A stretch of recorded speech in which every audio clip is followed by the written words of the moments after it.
ಪರವಾಗಿಲ್ಲ. ಆದ್ರೆ ನನ್ ಮಗಳು ಮಾಯಾ ಕೋದಂಡನ ಮದುವೆ ಆಗ್ಬೇಕಾಗಿರೋಳು. ಈ ಮನೆ ದೊಡ್ಡ ಸೊಸೆ ಆಗೋಳು. ಅವಳು ಕೆಲಸದವಳು ಅನ್ಬಿಟ್ಟಿಲ್ಲಮ್ಮ. ಬಂದೋರ್ ಮುಂದೆ ಅವಳಿಗೆ ಎಷ್ಟು ಅವಮಾನ ಆಯ್ತು. ಇದ್ ನಿನಗೆ ಸರಿ ಅನ್ನಿಸ್ತಿದ್ಯಾ ವಸು? ಅದಾದ್ಮೇಲೆ ಮಾತಾಡೋಣ. ಈಗ ನೀನ್ ಹೋಗು ಹೋಗು.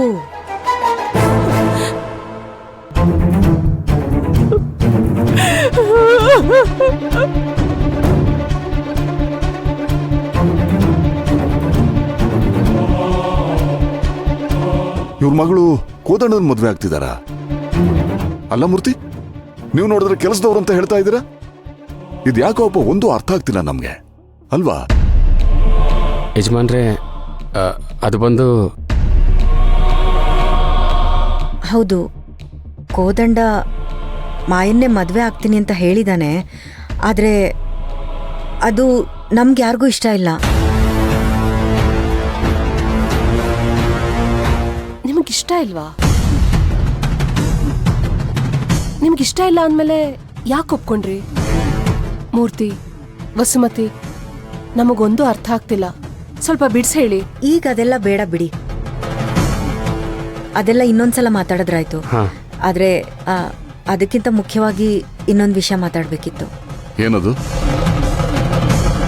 ರೀ, ನೀವೇ ಹೇಳಿ. ಯಜಮಾನ್ರೆ, ಅದು ವಸು, ನೀನು ಹೇಳು. ನೀವೇ ಹೇಳಿ. ಏಯ್ ಮೂರ್ತಿ, ಅದೇನು ಹೇಳೋ? ವಸು, ನೀನೇ ಹೇಳ್ಬಿಡು. ಏನಮ್ಮ ಅದು?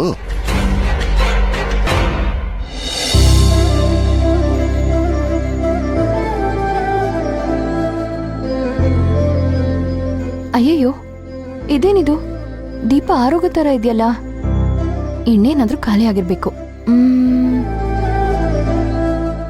ಹಾ, ಎಣ್ಣೆ ಅಲ್ಲೇ ಇದೆ.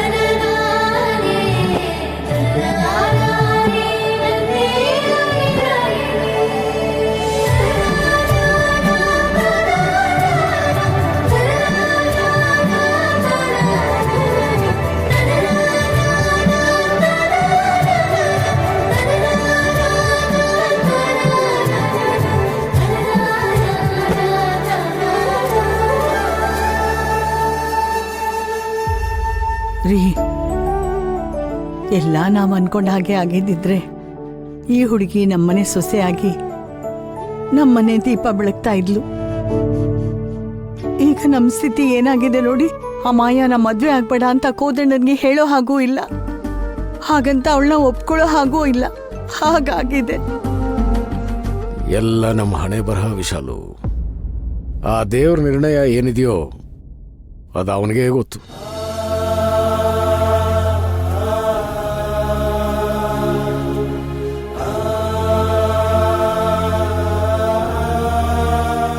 ನಾನ್ ಅಂದ್ಕೊಂಡಿರೋ ತರನೇ ಈ ಮನೆಗೆ ನನ್ನ ಸೊಸೆಯಾಗಿ ಮಾಡ್ತಿದ್ಯಾ.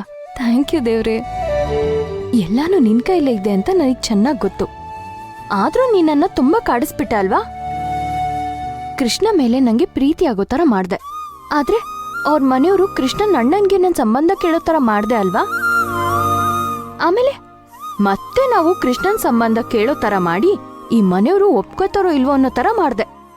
ಫುಲ್ ಟೆನ್ಷನ್ ಕೊಟ್ಬಿಟ್ಟೆ ಅಲ್ವಾ ದೇವ್ರೆ ನೀನು? ಆದ್ರೂ ಪರವಾಗಿಲ್ಲ, ಕೊನೆಗೂ ಈ ಮನೆಯವ್ರು ನನ್ನ ಒಪ್ಕೊಳ್ಳೋ ತರ ಮಾಡಿದ್ಯಾ. ಈ ಮನೆಯವ್ರಿಗೆ ನಾನು ಒಳ್ಳೆ ಸೊಸೆ ಆಗ್ತೀನಿ ಅನ್ನೋ ನಂಬಿಕೆ ನನ್ಗಿದೆ. ಅದಕ್ಕೆ ಅವ್ರು ನನ್ನ ಒಪ್ಕೊಂಡಿದ್ದಾರೆ. ನಾನು ಅದನ್ನ ಉಳಿಸ್ಕೊಳ್ಳೋ ತರ ಮಾಡಪ್ಪ. ನೀವೇ ಹೇಳ್ರಿ. ನೀನೇ ಹೇಳ್ಬಿಡು. ನೀವೇ ಹೇಳಿ. ಯಾರಾದ್ರೂ ಒಬ್ರು ಹೇಳ್ರಿ ಅದೇನು ಅಂತ. ಅದು ನಿಮ್ ಹತ್ರ ಹೇಗ್ ಹೇಳೋದು ಅಂತ ಗೊತ್ತಾಗ್ತಿಲ್ಲ. ಪರವಾಗಿಲ್ಲಮ್ಮ, ಧೈರ್ಯವಾಗಿ ಹೇಳು. ಏನ್ ವಿಷಯ ಅದು? ಅದು ನೀವು ಕೃಷ್ಣ ಮತ್ತೆ ವಂಶಿ ಮದ್ವೆ ವಿಷಯ ಮಾತಾಡಕ್ ಬಂದಿದ್ದೀರಾ ಅಂತ ಮನೇಲಿ ಯಾರಿಗೂ ಗೊತ್ತಿಲ್ಲ.